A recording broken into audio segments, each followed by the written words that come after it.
صل على رسوله الكريم. أما بعد فأعوذ بالله من الشيطان الرجيم.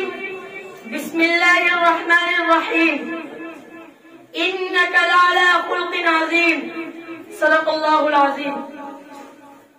محترم دوستوں اور دینی بھائیوں، ابھی میں نے آپ کے سامنے کلام پاک کی تلاوت کی ہے، جس میں اللہ رب العزت نے حضور اکرم صلی اللہ علیہ وسلم کے ایک نص کا بیان کیا ہے کہ اے نبی صلی اللہ علیہ وسلم، ہم نے آپ کو بلند اخلاق کا پیکر بنا کر بھیجا ہے.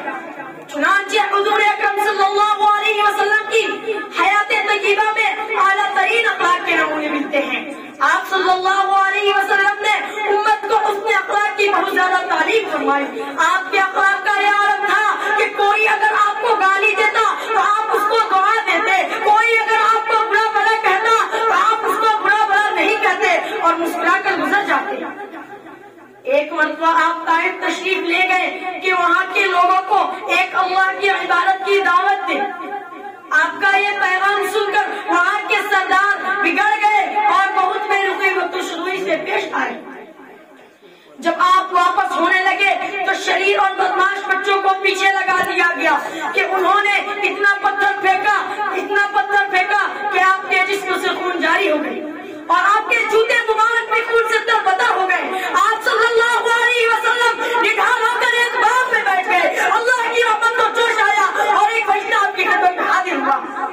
فرمایا کہ اگر آپ حکم دے تو دونوں جانب کے پہاڑوں کو آپس میں ملا دیا جائے تاکہ یہ سب بستی والے اسی میں پس جائیں. مگر قربان جایا اللہ کے اپنے اعلیٰ اخلاق سے آپ نے فرمایا وہ مجھے پہچانتے نہیں تھے.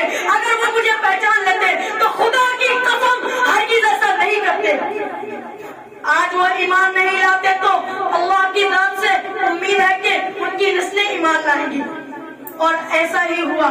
بعد میں اسی قبیلے کے ایک نوجوان محمد بن قاسم اسلام کی دعوت لے کر ہندوستان آئے اور انہی کی بدولت آج ہم سب مسلمان ہیں.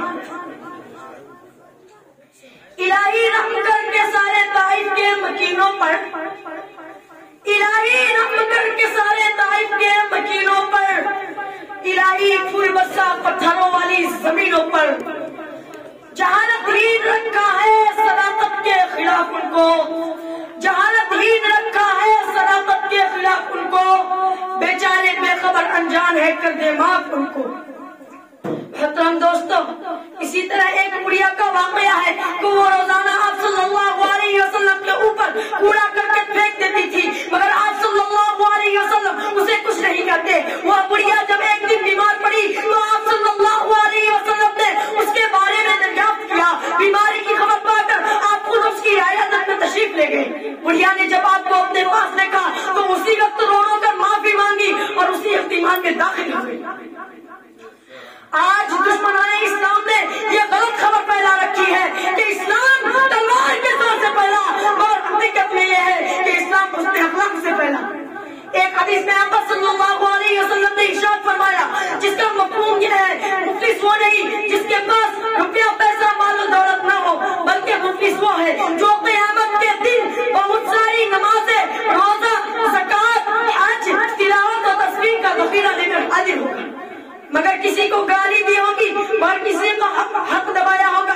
جن لوگوں کا اس نے حق مارا تھا اس کے بدلے میں اس کے سارے نیک عمل ان لوگوں کو دے دیے جائیں گے یہاں تک کہ اس کی تمام نیکیاں ختم ہو جائیں گی.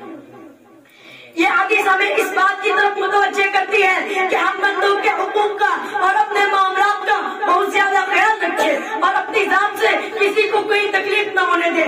جہاں تک کہ ہو سکے لوگوں کے ساتھ بھلائی کرنے کی کوشش کریں. اللہ رب العزت سے دعا ہے کہ وہ ہم سب کو کہنے اور سننے سے زیادہ عمل کرنے کی توفیق عطا فرمائے. آمین. وما علینا الا البلاغ.